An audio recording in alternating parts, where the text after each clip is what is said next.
I'm at Highland at the MD&M West News Desk, and I'm joined now by Kelly Malone, who's the Chief Customer Officer for Taqtile. Kelly, thanks for joining us. Thank you. Let's talk a little bit about Taqtile. A lot of folks may not be as familiar as they should be with the company. Tell us a little bit about it.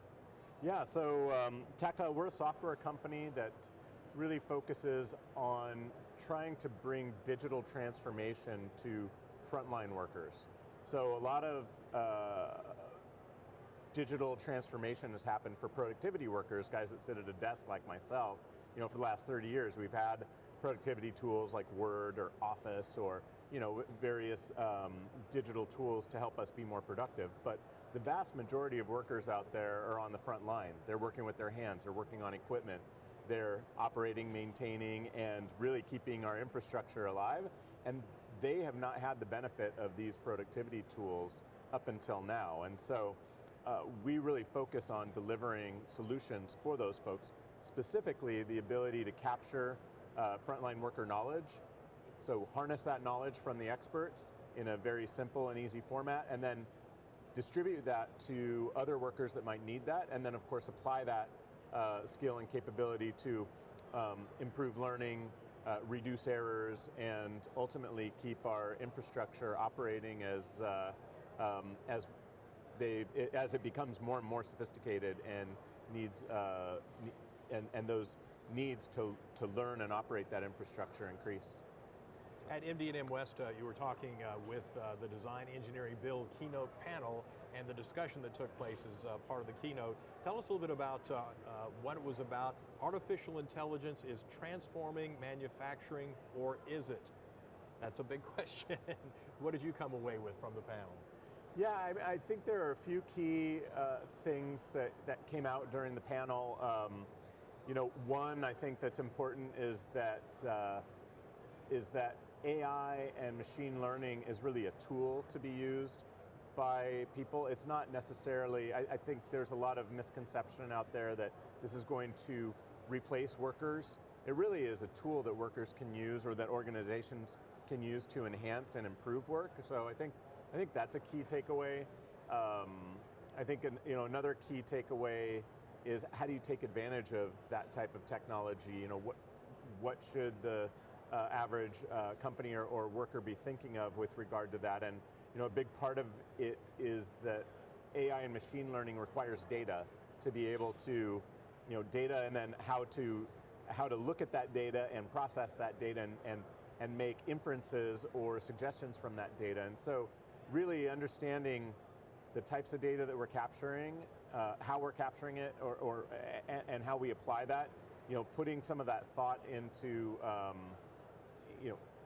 the problem is really important before you set out to try to solve a problem. And that's something where a tool like ours is actually really helpful, because we capture that knowledge in a number of different ways, videos, picture, hand position, things like that. And so I think that those are some of the kind of key takeaways I took anyway. Well, let's talk a little bit more, drill down a little bit further, if you would, and what you see as key trends in AI and machine learning that you're seeing across the manufacturing sector. Yeah, I mean, one of the key areas where I see a lot of interest is in predictive maintenance. So rather than waiting for a machine to cycle through so many hours or achieve a certain number of cycle times before you run a preventative maintenance procedure, like replace a part or what have you, using sensors and information and that data to predict the most optimal time, or anticipate the last effective moment that you can replace that part, so that you basically keep that machine running longer, so you don't shut down your manufacturing line as often, and also optimize the life of that part and that machine in total. So this is one of the areas that I'm seeing a lot of interest in, and I think is one of the areas that you're going to see in the near term where AI and machine learning can really affect and impact manufacturing. Yeah, I can see the value, that kind of scheduling, that ability to, as you say, predictively figure out what's going to be happening in a crystal ball, if you will, for your equipment. Talk a little bit, if you would, about augmented reality technology, how it's being utilized now, and kind of where you might see it going in 3 to 5 years. Yeah, so today, as I mentioned, we're really focused on how do we capture knowledge. We have a challenge with these frontline jobs in that a lot of the skill, knowledge, experience exists within a workforce that's retiring. And so that outgoing workforce, as they retire, you have this brain drain where they understand not only the processes and the procedures, but even like the peculiarities of a particular machine. Like when it starts to make that sound, it's time to change that belt or something like that. We're losing that knowledge, and so we need a way to capture that and to codify it and make that available to incoming workers. And so augmented reality is a great way to do this. Our tool, we actually enable a frontline worker who's not a digital technology expert to basically perform their job in front of the equipment that they're accustomed to and capture that tribal knowledge that they have of how to operate and maintain that equipment.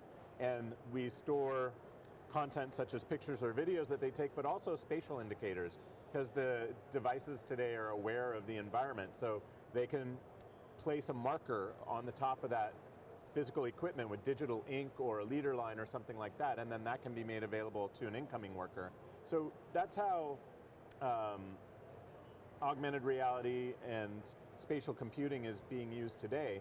But imagine in the future where, as somebody's performing that job, the cameras are just automatically sensing how they perform their job, and it's actually breaking up the work procedure and capturing it automatically instead of being instructed by that expert to say, okay, here's step one. The system can just automatically detect that, and even further that, when an operator is performing that task, give that operator and the any supervisors or auditors, people who have interest in that, give them confidence as to what the probability is that that operator is performing that job correctly and in the most optimal fashion. Yeah, to a layperson like myself, it sounds like you're going to create an avatar. Joe, who's worked on this equipment for 10 years, we've monitored his every move, we know how it all works, and he will continue to learn and be the perfect employee for you almost. Is that a crazy thought, or am I going the wrong direction? No, I mean there's some aspects of that are actually that are true. So one of the things that we're doing with this technology today is like we can track hand position. We can, as somebody's performing a job, we can track where their hands are and how they're doing it, as well as we're able to use eye tracking in these devices and see where they're looking as they're performing that task. So you begin to combine something like that with the video and the image recognition of what's happening to the object as they're working on it, as well as things like object recognition, actually understanding the shape of the object and how those things might change.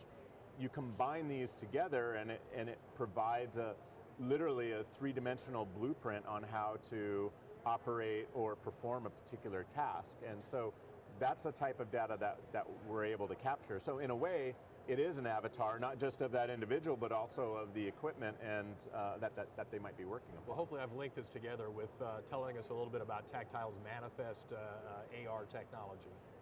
Absolutely. Well, our system today is, we take advantage of a variety of AR-enabled devices. They could be head-worn devices, they could be tablets, they could even be mobile devices, and we use these to capture knowledge from subject matter experts. And again, these do not have to be technologists. They don't have to know 3D CAD or have to know how to do programming. If they know how to perform their job and basic PC skills, then we can easily teach them in very minimal time, a couple hours, how to capture step-by-step instructions over real-world equipment.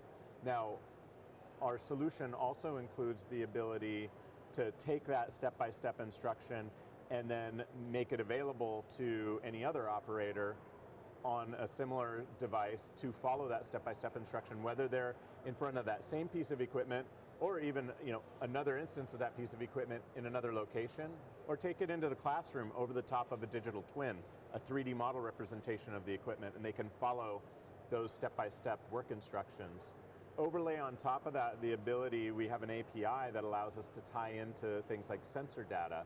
So if that piece of equipment has sensor information that's telling us its temperature or its RPM or just the fact that it's on or not. This information can be displayed to the operator as they're performing the task, and even alerts can be presented to them. Let's say that if it's outside of safe parameters, like it's running too hot or running too fast. So this information can provide data to that operator, but then rules can be created around it as well in order to facilitate the safe operation of that equipment, even by lower skilled or underskilled personnel, which increasingly is the case as our environments become more sophisticated and as those experienced folks retire. And so Manifest is doing that harnessing of the knowledge, the distribution of the knowledge, and then people are able to apply that knowledge to perform tasks with lower error rates and higher efficacy.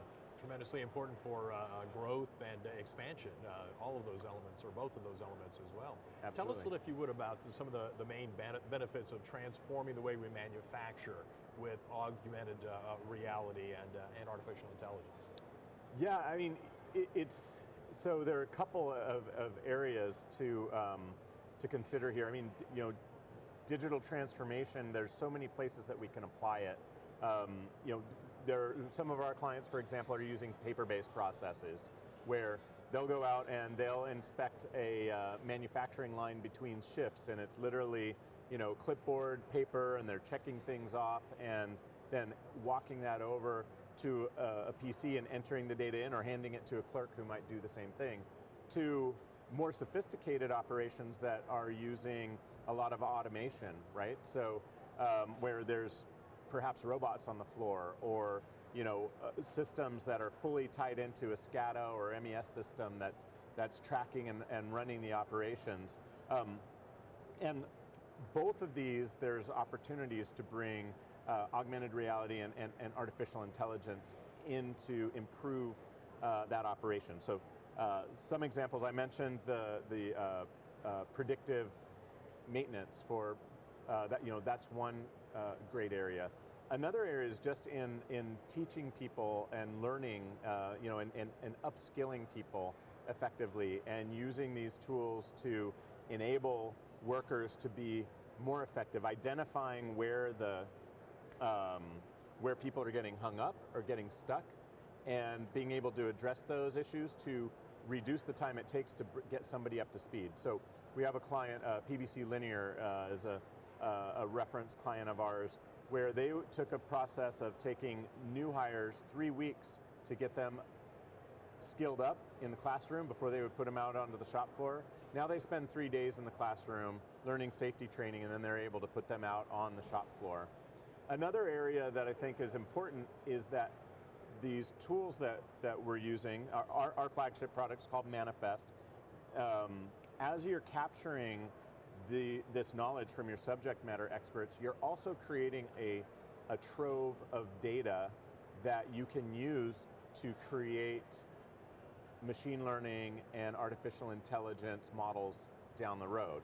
So not just the authoring of the step-by-step procedures, but also the execution of the jobs. And in our system, operators can do what we call leave evidence. So as they're performing a task, they can either voluntarily or be compelled to take a picture or video of certain steps along that task.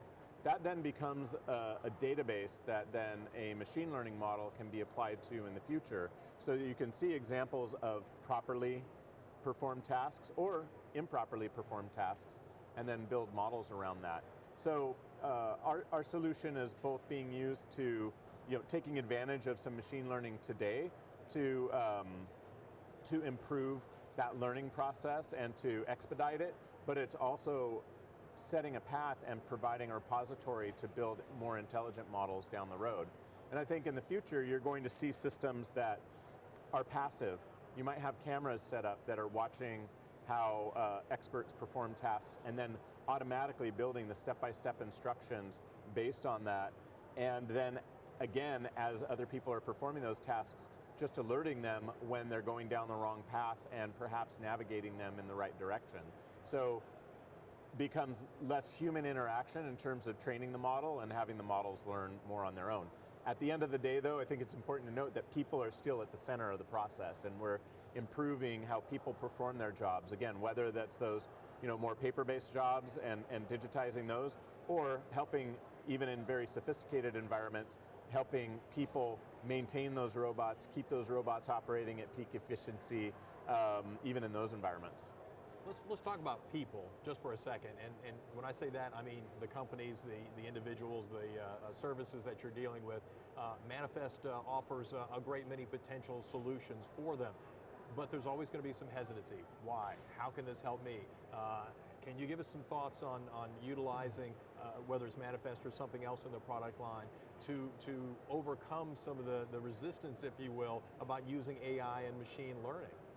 Yeah, well, digital transformation is always hard, and it's particularly hard in an area where people have the idea that perhaps it's going to replace their job, which I think that's something that is incumbent on us in the industry and incumbent on management to convey to folks that this is a tool, it's an enhancement to their job. It's going to help them be more successful as individuals, at the same time helping the system become more efficient, the company's processes and procedures become more efficient and effective as well.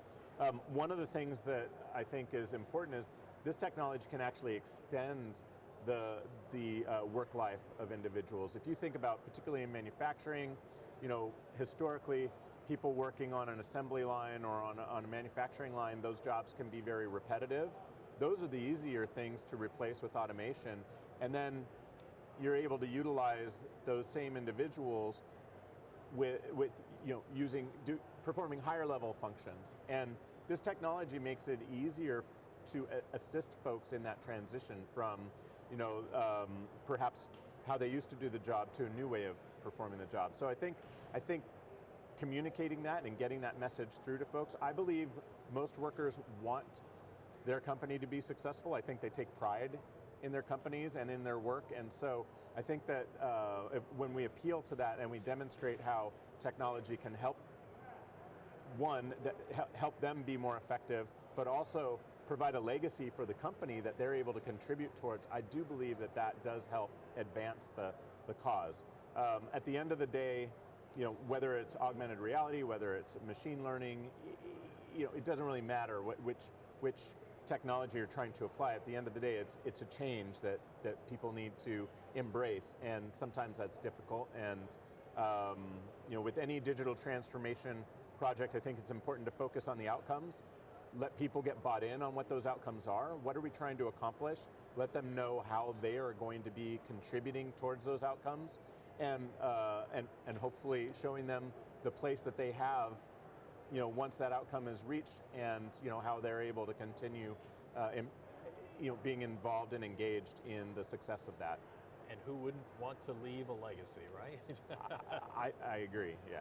Kelly Malone, thank you so much. The company is Taqtile. We appreciate you coming by and joining us today. All right, thank you very much. And this is the News Desk at MD&M West.